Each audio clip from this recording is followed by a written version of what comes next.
माझं नाव उमेश विश्वनाथ पाटील, तालुका मिरज, जिल्हा सांगली, मुक्काम पोस्ट आरग।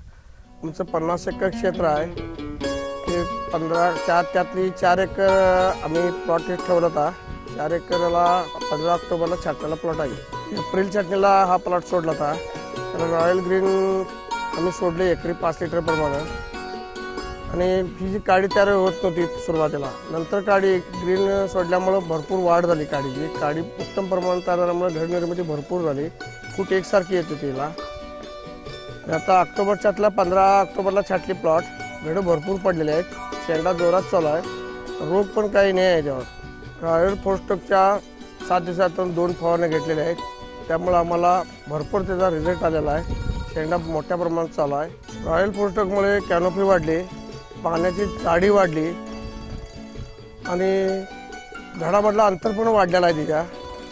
आणि रोग कंट्रोल झालेला आहे। पान झाड असल्यामुळे रोग आला नाही आहे त्यावर। रॉयल फोस्टक मारल्यामुळे झाडाचा आकार मोठा आहे, पाकळीचं अंतर वाढलेलं आहे आणि उत्तम प्रतीची बाग आलेली आहे आमची।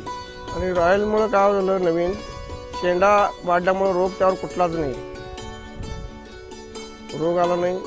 वातावरण एवढं डाऊन असून देखील पानात जाडी वाढलेली आहे, करपा नाही, बुरशी नाही, क्लिअर आहेत बागा।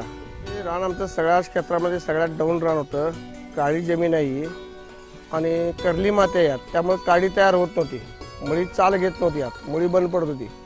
आणि रॉयल ग्रीन वापरल्यामुळे मुळी चालू झाली आणि काडी वर एकसारखी फूट आल्यामुळे काड्या चांगल्या तयार झाल्या।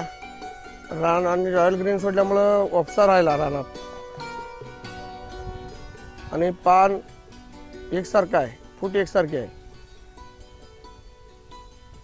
आणि दावण्या बिवण्या याच्यावर काय राहिला नाही। गेल्या वर्षी 30, 35, 40 गडे होते, औंदा 70, 75 गडे आहेत आणि ते पाकळी बाज आहेत, मोठे आहेत। कारण ते रॉयल ग्रीनमुळं रान भुसभुशीत झालं, मुळी चालू झाली व्यवस्थित, घड निर्मिती मोठ्या प्रमाणात